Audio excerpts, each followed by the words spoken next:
Good morning and welcome to the National Weather Desk. I'm meteorologist Jordan Evans. This is going to be a very wet and possibly dangerous weekend in Southern California.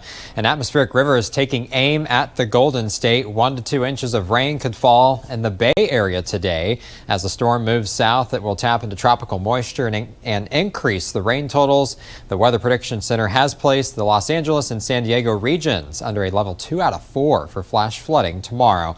2 inches of rain could be falling in places that don't need it. This weekend marks 1 year since 3 tornadoes devastated the city of Little Rock, Arkansas and surrounding communities. The strongest was an EF3 twister packing peak winds up to 165 miles per hour.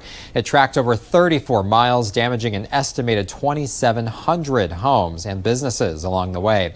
Miraculously, just 1 person was killed. More than 50 were injured. Our storm chaser Brett Adair was there as the storm struck.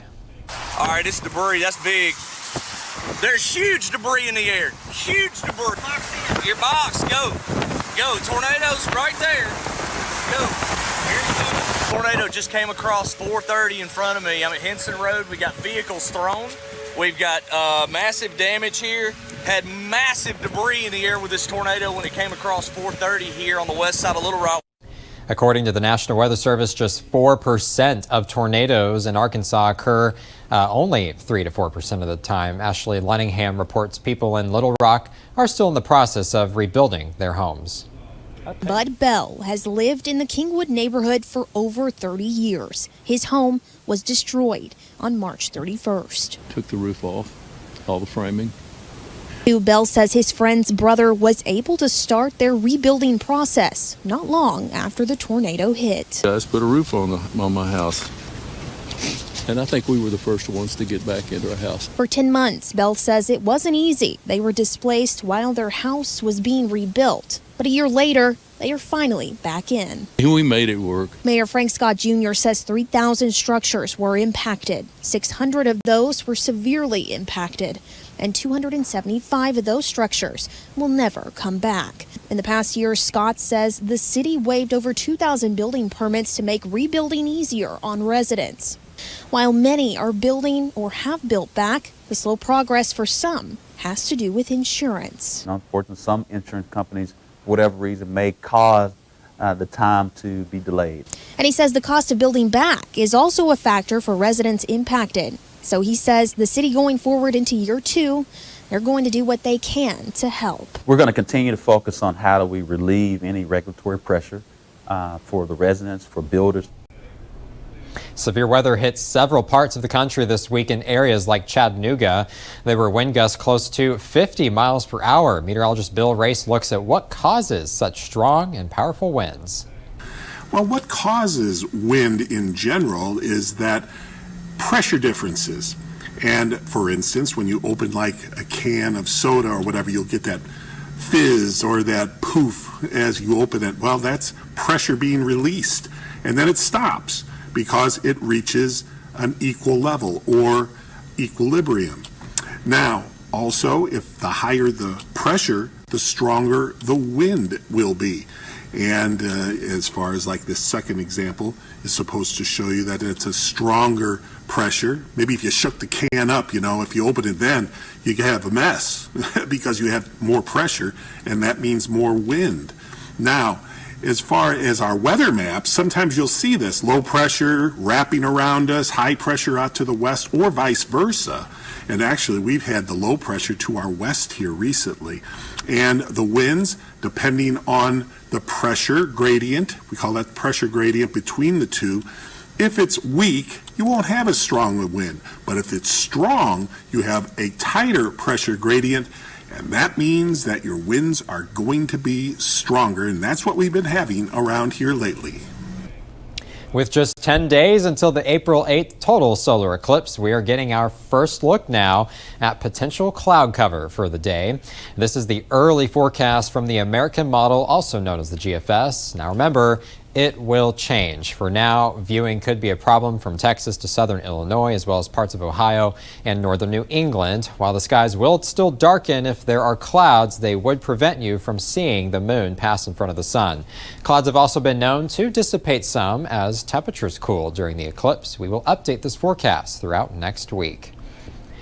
Wet weather on the south coast of Oregon is a welcome sight ahead of wildfire season, but along the dunes, it's becoming a major safety hazard for local riders. With more rain in the forecast, officials are already shutting down popular riding trails. Gold Meadows has more. I haven't seen this much water since about 2016, 2017. Deputy Alan Churchill spends his days patrolling the South Coast dunes, and he says newly formed pools make the dunes unpredictable. You can see the water here. It looks shallow, but it could be anywhere from 5, 10, 15 feet deep. It could be anything right now. We have no idea. It's been all this rain over the winter time. The first step for staying safe, sticking to standard safety protocols like wearing a helmet, using the proper flags, and keeping a fire extinguisher on hand for crashes. They try to do an evasive maneuver, turning hard, or, they roll the machine and go into the water, and you can potentially have a drowning. Skipping across the water, a practice among riders where they intentionally hydroplane, is a method Churchill says riders use to avoid driving around the pools. They try to go as fast as they can across the water, which is super dangerous. And if you lose control, you will crash, which can make the water feel like cement. Churchill reminds riders to remember heavy wind shifts sand, meaning the dunes are always changing. In San Francisco, an alarming number of gray whales have been dying and washing ashore in recent years. Scientists say they believe something called the unusual mortality event that's caused it may be over. But as Tim Johns reports, there are still risks for the whale population. For the past several years, the number of gray whales dying and washing ashore along the West Coast has hit alarming rates.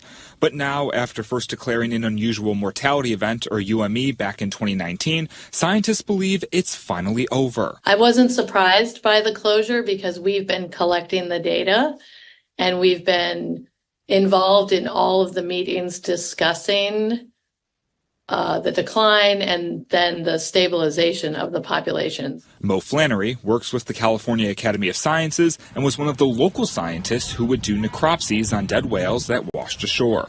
Mo and her partners at the Marine Mammal Center say they think climate change was one of the main reasons driving the UME. In the Arctic, where there's been all this change in the amount of ice coverage and warming there, it looks like it has affected their food supply. Researchers think with less food available for the whales in their normal feeding grounds, many didn't have the strength to make their annual migration and ultimately died. Recently, though, they say the whales have adapted. We saw for the first time gray whales switching their prey and feeding on fish. The UME may be over, but local experts say there are still risks to the gray whale population. They tell me things like ship strikes remain a real and dangerous threat to the creatures. Beyond ship strikes, scientists say the risk of the UME reoccurring is also a possibility.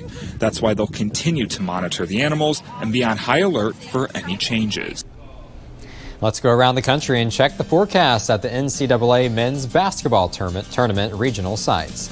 We start with a look at LAX and Los Angeles, California, where skies will be partly cloudy with a high of 63 today. But as we noted earlier, the atmospheric river is elevating the flash flood threat for tomorrow. The South Regional is in Dallas, Texas, where things are pretty windy with partly cloudy skies. The high today will be a warm 80 degrees. Next, we turn to Detroit, home of the Midwest Regional. Motor City is looking at sunny skies today with highs in the mid-50s. And finally, a look here at the town of Dedham, just outside of Boston, where the East Regionals are taking place. It'll be a rainy day with winds near 30 miles per hour.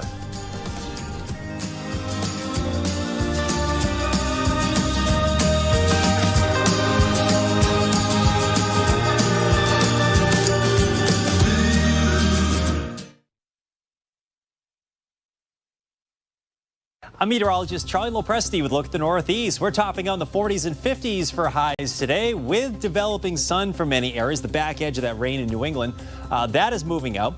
Look for some sun to develop from west to east, and temperatures, they look at least seasonable throughout the day. The other big story is the wind picking up. The winds will gust at times around 30 miles per hour out of the northwest. Saturday looks to be a bright sunny day. It still stays a bit breezy. Some snow showers are possible early Easter Sunday.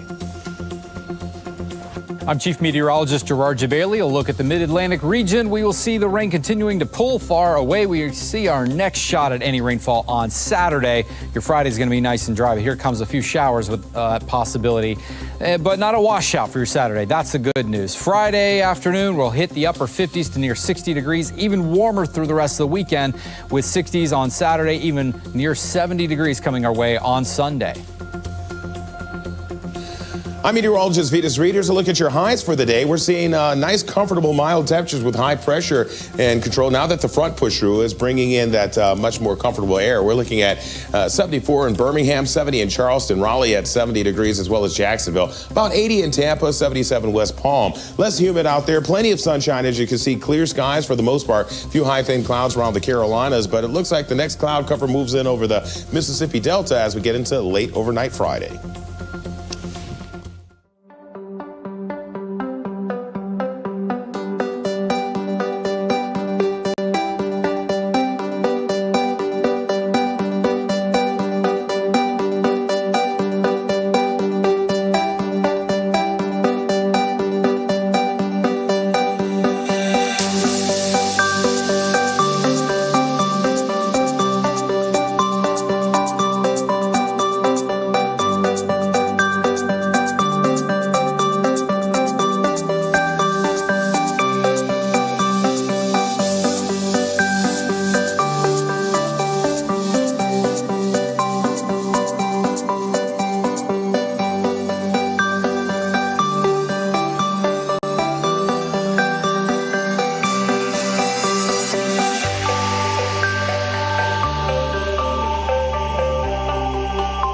You are watching the National Weather Desk.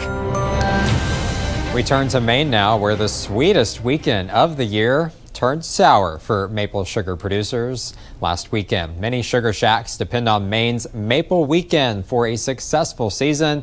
Unfortunately, the weekend was a strikeout featuring snow, ice, and power outages. Portland meteorologist Ryan Munn shows us how they are making up for lost time. This rig right here can boil about 50 gallons of sap an hour on average. If we were to boil raw sap right now, we got very low sugar content. There's a lot of water in the ground. Right now it'd take us almost 2 hours. This is called an evaporator, and it's a very important step in boiling the water out of the sap to produce maple syrup. It takes dozens of gallons of sap to produce 1 gallon of syrup. I tap a lot of soft, so a lot of swamps and silver maples. So they give me low sugar. So on average, we do about 60 to 70 to 1. The up and down winter we've had temperature-wise has had an impact on tappers all across the state. We started off pretty strong, pretty decent, and we were looking good until we had that week of weather that we never got below freezing at night. But this storm that we had come through this weekend, it definitely helped with, a refreeze, and I've seen an increase of sugar content again, so that's hopefully going to help us produce more syrup come the end of the season. We continue our countdown to the solar eclipse across America, now just over a week away. Today we wanted to give you a better understanding of what's happening in the sky as the eclipse takes place. To do that, we turn to meteorologist John Gum. The eclipse across America, it is on the way. So what makes a solar eclipse happen? Well, it's a precise alignment of the Earth, of the sun, and most importantly, the thing that makes this all go is the position of the moon. Yeah, the moon is very important because it aligns itself in between the sun and the Earth, and all these things have to come together just right. The moon has to be on the same plane as the Earth's orbit. That's something that doesn't happen very often because those angles are usually slightly off. Not only does it have to be on the same plane as the Earth's orbit, the moon has to be in what we call the new moon phase. And in addition to that, the moon has to be at its closest point to the Earth in its orbit. So when all of these things come together just right, the moon shadow is cast on the Earth. And if you're in totality, you not only see the moon shadow, it looks like the sun is being completely blotted out of the sky. You can only see the corona of the sun then. There is the path of totality as it'll make its way across the country. And if you're in that path of totality and the skies are clear, it is going to be quite the show coming up. And stay with the National Weather Desk as we count down the days until the April 8th eclipse. We'll have 3 hours of live coverage as we track the eclipse from Texas to Maine on Monday, April 8th. We also have an entire playlist dedicated to our eclipse on our YouTube channel. Just search the National Weather Desk and be sure to subscribe.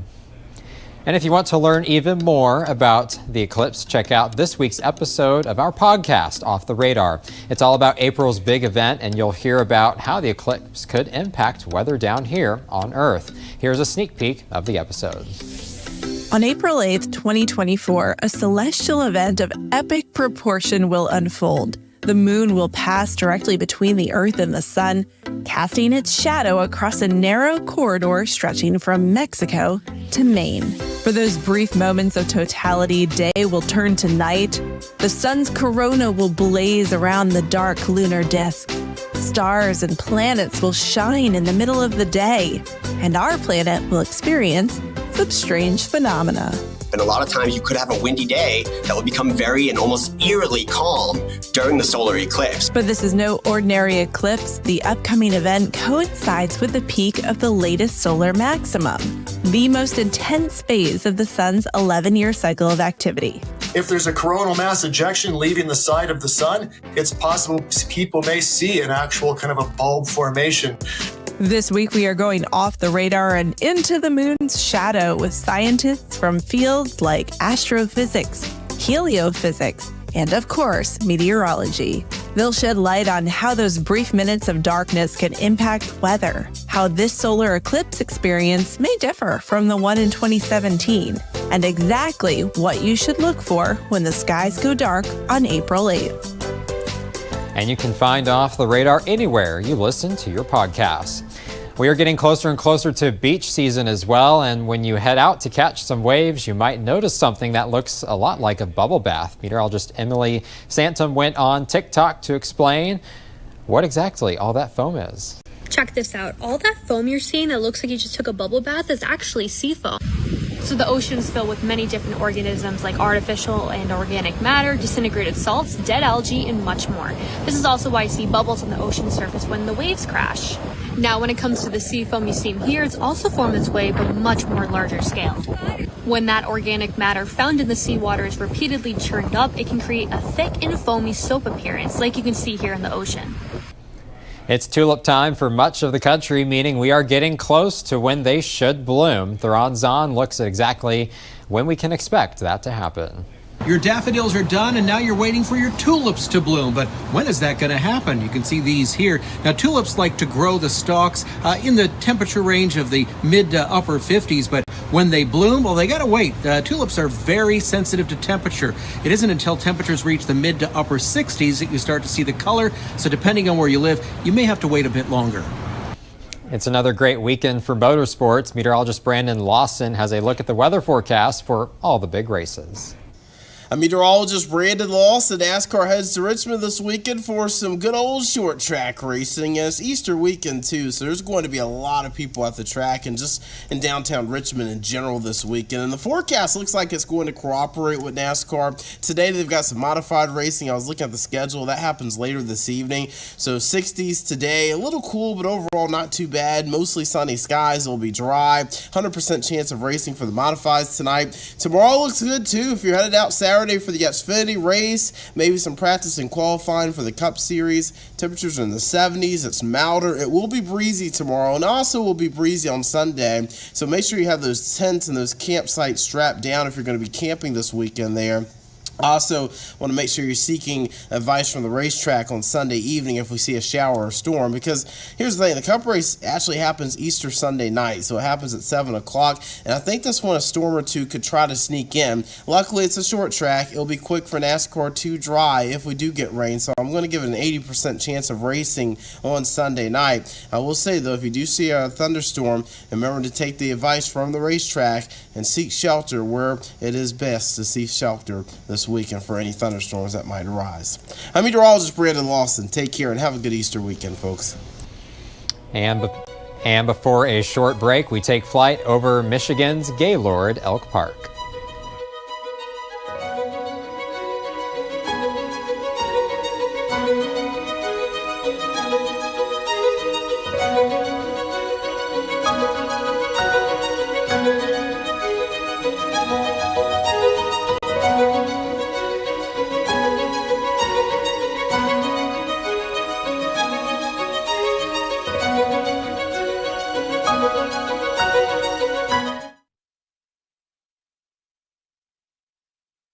Well, good Friday morning, everyone. I'm meteorologist Phil Kelly. Most of us well above average for this time of year. We've got temperatures pushing near 80 in St. Louis. Most of us dry into the upper 60s here into the Ohio Valley, where rain's going to move in on Saturday. A little drier and cooler back behind that, back into the Central Plains for your Easter Sunday. Does look like heavy rain through the Mississippi Valley and through Illinois and Indiana.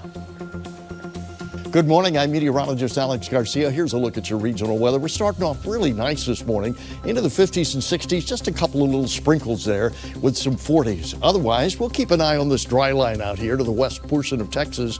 Don't think we'll see much kind of fire up with it other than just some clouds moving into Oklahoma and into Texas. For the most part, going to be nice and sunny. We'll see spring-like temperatures across the region. I'm meteorologist Alex Garcia. That's a look at your regional weather. Well, hi there, everybody, and good Friday morning. It is Good Friday. I'm meteorologist Shannon O'Donnell. Weather's looking great for many of us out west, starting to warm back up, but in some cases, it's going to be a showery one. Temps back into the 80s today in Phoenix, 56 out of Boise. Scattered showers from this big weather maker rolling down the west coast. We'll see some steady rain near the San Francisco Bay Area and some snow showers in the high country outside of Salt Lake. And that's the scene from here.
You are watching the National Weather Desk.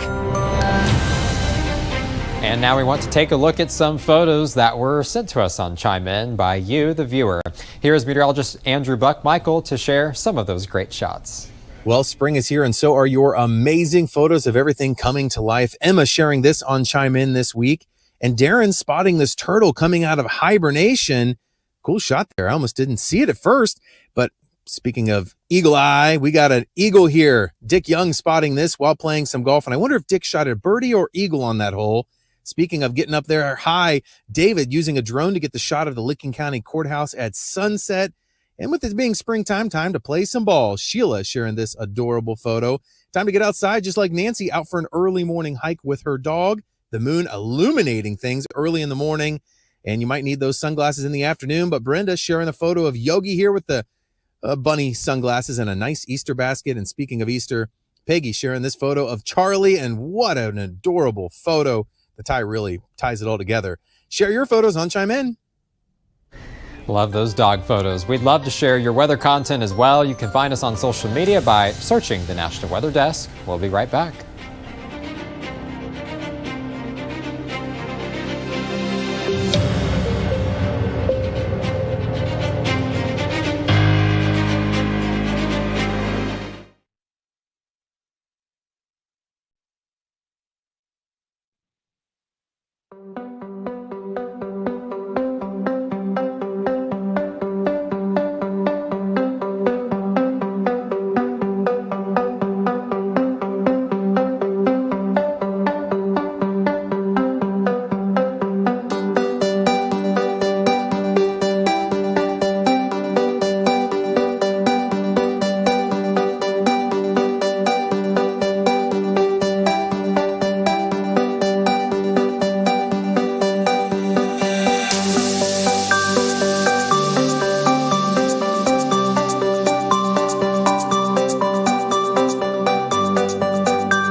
Thank you for joining us. Monday on the National Weather Desk, we'll be back at a deadly tornado. We'll be back with a look at a deadly tornado outbreak 50 years ago in Ohio and 12 other states. I'm meteorologist Jordan Evans.